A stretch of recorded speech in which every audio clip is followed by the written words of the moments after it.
Ujumbe kutoka kwa Tundu Lissu kuhusu kukufia jela umeshtua wengi nchini Tanzania na dunia kwa ujumla.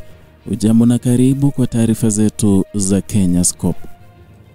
Katika kile kinachoonekana kama hatua ya kihistoria ya kujitoa muhanga kwa ajili ya mapambano ya kisiasa, Tundu Lissu ametangaza uzito wa dhamira ambayo haijawahi kushuhudiwa na wengi katika siasa za Tanzania za hivi karibuni.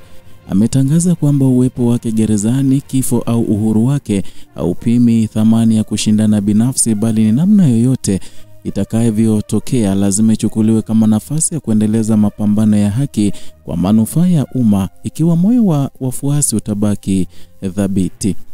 Ni kauli ambayo imeelezwa kwa wengi kuwa ni ishara ya kiwango cha juu cha kujitoa, huku ikibeba ujumbe mzito kwamba uwepo wa mwanasiasa huyu katika mfumo rasmi ni sharti pekee la mabadiliko, bali ari ya uthabiti wa wale wanaobeba ajenda yake ndio msingi wa safari nzima.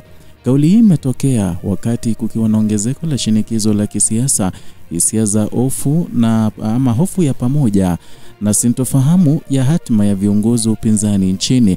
Kwa muda mrefu mjadala kuhusu hatima ya haki za kisiasa Tanzania umeendelea kukabiliwa na ongezeko la vikwazo, huku viongozi mbalimbali wakikumbana na vizingiti vya kisheria, visiasa na wakati mwingine matukio ya kiusalama.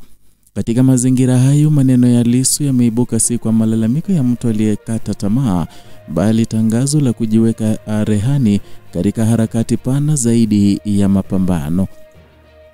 Na kwenye ujumbe wake, Tundu Lissu alisema kuwa msikubali kupita njia isiyo haki. Mimi niko imara na sina shida hapa nilipo.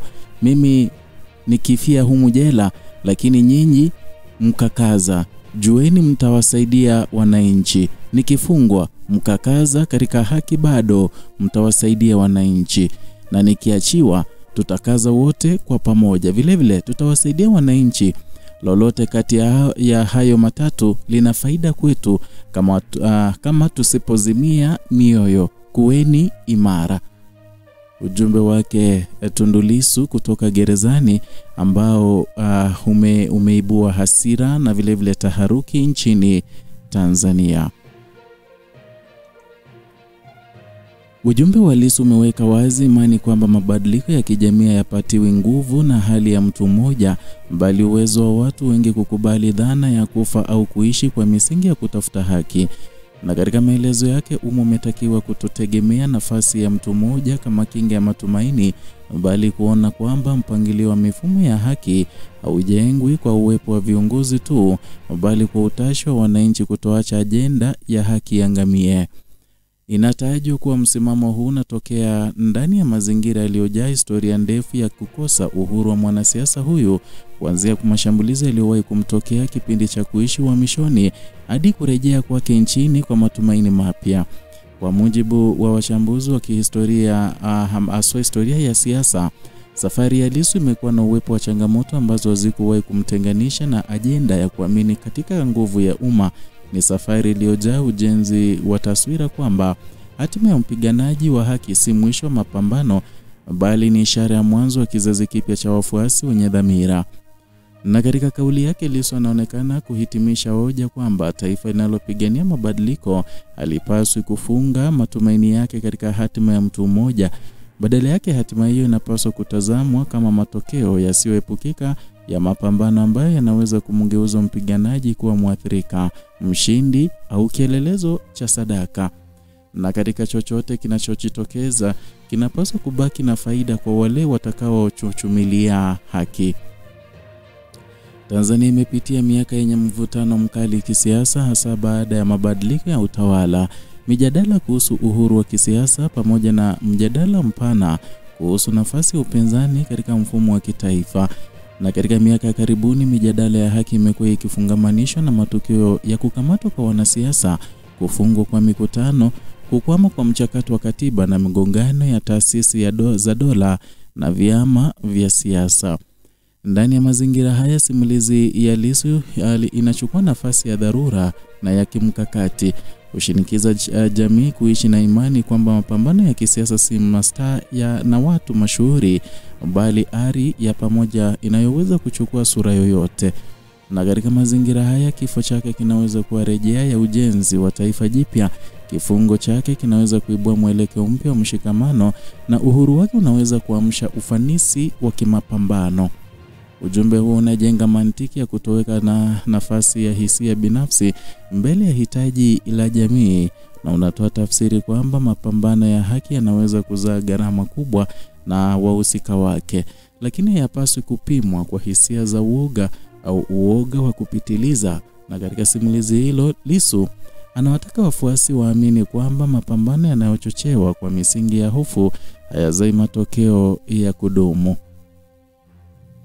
Na katika miaka karibuni, Lissu amekuwa muasisi wa sauti ya kutaka mabadiliko ya kisiasa yanayoheshimu misingi ya haki, uhuru wa uwajibikaji wa taasisi pamoja na mchakato wa katiba mpya. Safari zake za kimataifa, kampeni za ndani na nje ya chama pamoja na matukio ya kimapambano yameonyesha dhana ya taifa linaloweza kujibadilisha kwa kutambua kwamba mfumo uliopo hauwezi kuendelea kujengwa kwa dhana za kizamani. Ni ndani ya muktadha huo ndipo ujumbe wake unachukua nafasi ya kuwataka wananchi kuondoka na kiwewe cha siasa za mtu mmoja. Kwa mujibu wa maelezo ya msimamo wake, mpiganaji wa haki hawezi kukubali kupoteza imani hata kama matokeo ya mapambano yatabeba uzito wa kifo, kifungo au kusimangwa. Na hivyo ujio wa siku yoyote hauwezi kumaliza ajenda ya haki ikiwa wale wanaobeba ajenda hiyo wanaendelea kupumua na kusimama. Na ujumbe wa Lissu unatoa mafunzo kwamba taifa lisilokubaliana na ukweli ni taifa linalojenga mzunguko wa kukatisha tamaa vizazi kwa vizazi, na taifa linalokimbilia hofu badala ya ukweli ni taifa linalojenga hatima ya utumwa mpya wa kimawazo. Kauli ya Lissu inapakia ujumbe kwamba taifa linahitaji kizazi kinachoweza kuishi bila hofu, kupigana bila masharti na kusimama bila kujipima kwa vigezo vya faida binafsi.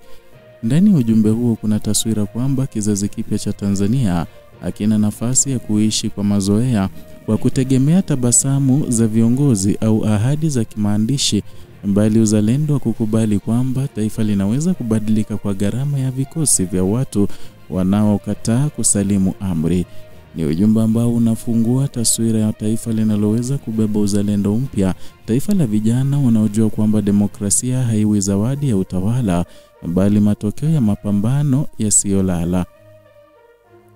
Na katika sura hiyo, kauli ya Lissu haijabaki kuwa maneno ya kusisimua kwenye hisia kali, bali tangazo la hatima ya taifa kwamba yeyote atakayeanguka katika mapambano haya hawezi kuwa kiongozi aliyeshindwa, bali shujaa aliyejitoa ili wale waliobaki wawe hai, thabiti na wenye dira pana zaidi.